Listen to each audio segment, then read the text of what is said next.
Daredevil Born Again season 1, but it's really Daredevil season 4. But it's Daredevil Born Again season 1. But it's also Netflix Daredevil season 4. Make sense? Right. This is going to be a spoiler review. I'm not going to go into a lot of details because that's a lot of stuff to go through. So the first episode begins with Foggy, Matt, and Karen all back together once again. And we were like, nice, because originally they weren't going to bring him back. They were doing the show, they were filming, and there was no Foggy or Karen. They weren't there. There was no Punisher. It was just something else. But they luckily stopped and switched some things up. Well, obviously they switched some things up, but it didn't last very long because they're out. Bullseye, Poindexter is like following them, and Matt knows that obviously because he can sense it. And obviously when they're out walking down the street, he can sense it even more as he's going to line up the shot. And yeah, Foggy gets blasted within the first like not even 10 minutes of the show. He gets killed. Like 5 minutes, he's dead. And that causes a rift between Matt and Karen. Karen leaves. Matt, he's done with Daredevil. He stops being Daredevil.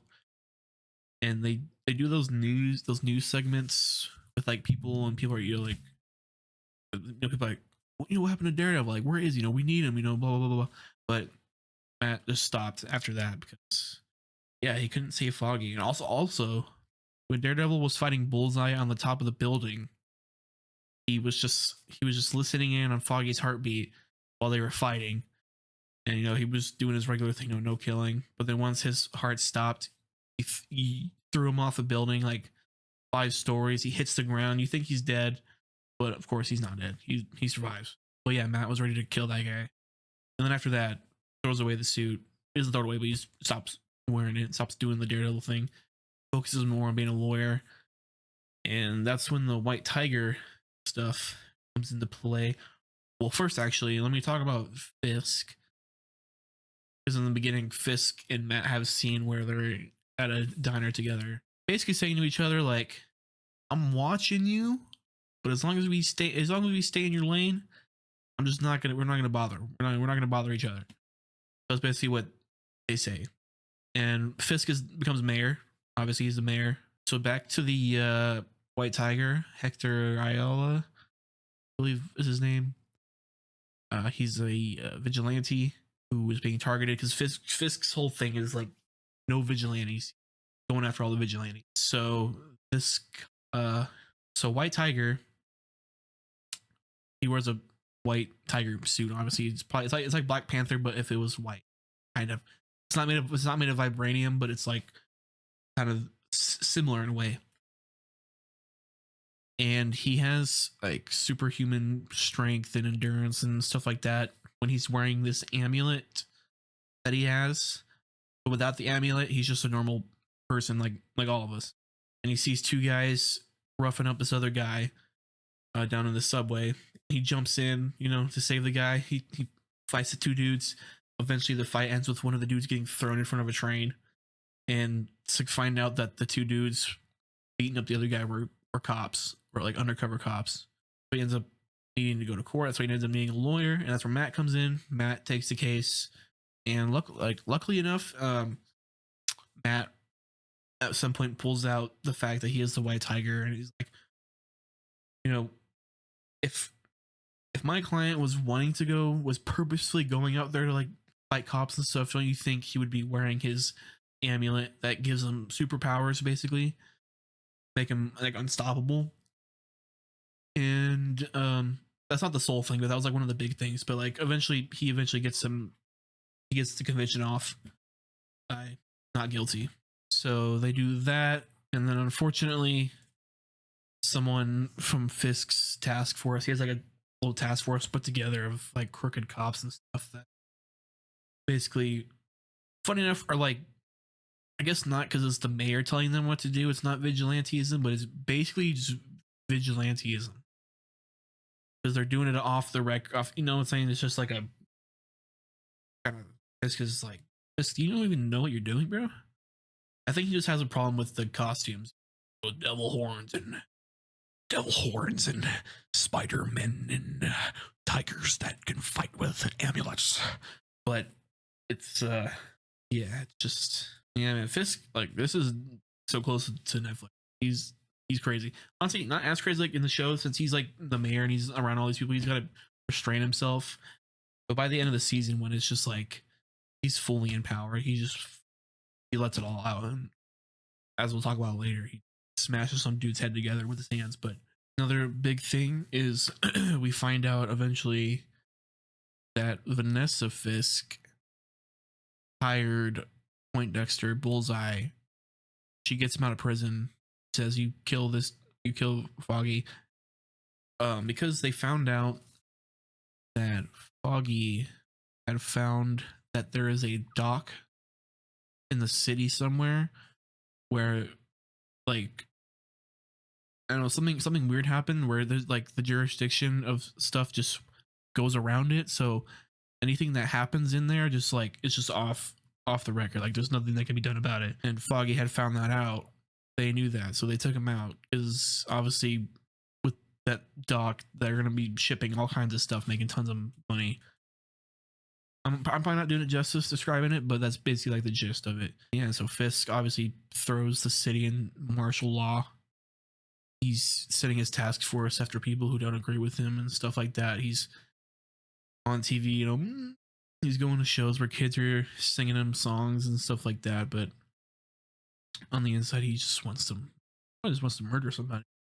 Because once again, he's the kingpin, which he's kind of restraining most of the season. But by the end, which the final episode is probably the one you want to talk about. Like the other stuff, that's just the gist of the season. It's like the beginning of the season is Matt losing Daredevil, losing that part of him, the Foggy, whatnot. And by the end, the build up between him and Fisk, where it gets to a boiling point where like it hits the fan. And at the end of episode 7, there's like a ball or something, and that's where we find out that Vanessa hired Bullseye because Matt confronts her at the dance. And at the end of the episode, Bullseye comes back. He manages to escape prison again. Manages to escape prison. He gets up to the balcony in the ball. He holds a sniper out. He's aiming it at Fisk. Matt can sense it, and for whatever reason, he steps in the front of the bullet. It hits him in the shoulder, saving Fisk. I don't want to act confused as to why, because I know Matt just wants Fisk for himself. That's how they both are, kind of in a way. Even though in the next episode, after Matt's in the hospital after getting shot, he tries to send a guy in there to finish him off. I guess Fisk didn't really want him for himself. He just was like, just get him out of the way. Anyway, he's like, give him a hero's death. We save the mayor and whatever. And of course, once again, Matt, he has superpowers, super hearing, and basically super everything but sight. Not like super strength, but like his senses. And he hears the guy coming. He gets out of there. He gets back to his apartment. Falls down on the couch. Frank Castle's there waiting for him, basically being like, "Yo, this place is a shit show, man. What did you do? What happened?" And that's where it just goes crazy from there. Like the two of them, just like Matt puts the suit back on. He's like crashing through the ceiling. He's taking out all these dudes and he's like knocking people out. Punisher's just like stabbing people and like chopping their heads off and like blasting them and stuff. It's just and Matt he's like, "Frank, stop!" And he's just like he's just shooting people because obviously he's the Punisher. Like he's gonna do what he's gonna do. Can't tell him not to kill people. Eventually, Frank ends up getting caught. He gets getting kidnapped and being held hostage by Fisk. But then we see in the post-credit scene he escapes. He tricks one of the guards into give him a handshake, and then he breaks his arm and escapes. But I think they're doing like a Punisher one-off special thing. So Fisk just has the whole city in his pocket. Even at the end, like they're turning the power off to the entire city. Chaos is ensuing, and that's another reason why Frank was there, and they were fighting their way through the streets and stuff like that. And eventually leads to Frank getting captured and whatnot. Karen comes back, gives Matt and Frank a ride to somewhere. I don't remember whose apartment they were at, but patching themselves up. whatnot, and that's when they split up. And then we have to talk about Fisk. So this commander, the commissioner of the police, who basically got blackmailed into staying because he was going to quit and take a bunch of the force with him, but he got blackmailed by Fisk to staying in once he found that he had a child out of wedlock. Ooh, spicy. So he blackmailed him with that, and then in episode 8, it's like 6 episodes after that happens. Fisk, he's got like all of his peoples in a room, and this is obviously like, I mean, not really a power play. Doesn't really need to. He's just probably like, this is just what he's been wanting to do all season, and now that he doesn't have to keep the mask on anymore, he grabs the commissioner by the head and he sits there and squeezes it until he like he rips his jaw rips off and his fucking top of his head comes off, and he's like, it's like insane. Like, I was watching it, I was just like, bro, that's crazy. Because, you know, we've seen him bash people's heads in with car doors and stuff, and it's just, and yeah, the city basically ends with just the city in chaos. Fisk and Vanessa fully taking up just the mantle of just running the city, and Matt is just like ready. So the next season is probably going to be just out of control. But overall, really good season of Daredevil. I would say if you want to spend the time, watch the Netflix show first, then watch Born Again. It's 3 seasons, 13 episodes each, so 39 episodes plus these 48 episodes, 48 hours of TV. Watch the first couple episodes of the Netflix. If you're not into it, just drop it. But if you are, I'd say just do the whole thing because it's great, and you'll have plenty of time because it's like a year before season 2 comes out, or season 5. So, all right, that's gonna be it. Hit the like button, subscribe, bell. Peace.